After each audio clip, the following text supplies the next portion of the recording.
অনেকদিন ধরে ইচ্ছে ছিল একটু ধনিয়া কাতলা করব। তো যাই হোক, আমার ফ্রিজে বেশ অনেকটা ধনেপাতা ছিল, দেখলাম যে না, করাই যাবে এটা।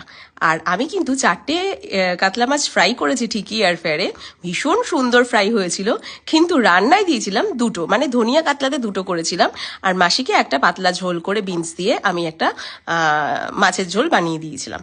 যাই হোক, গরম মশলা আর তেজপাতা ফোড়ন দিয়ে দিয়েছিলাম পেঁয়াজ কুচি, তারপরে দিয়েছিলাম একটু রসুন পেস্ট, ভালো করে একটু সামান্য নাড়িয়ে যাতে রসুনের গন্ধটা চলে যায়।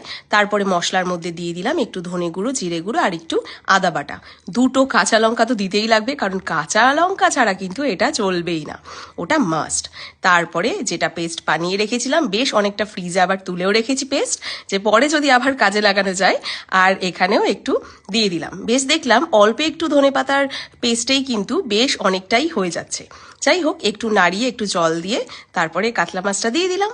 অসাধারণ সুন্দর টেস্টি হয়েছিল খেতে, আমি তো ভাবতেই পারিনি যে এত ভালো হবে। ও আচ্ছা, সামান্য একটু মিষ্টি দিয়েছিলাম, তাতে কিন্তু বেশ খেতে ভালো হয়েছে।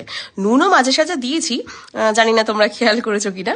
যাই হোক, রবিবারের দুপুরের আজকের ভুড়ি ভোজটা বেশ ভালো হয়েছে। আবার তোমাদের কে কি খেলে আজকে বলো।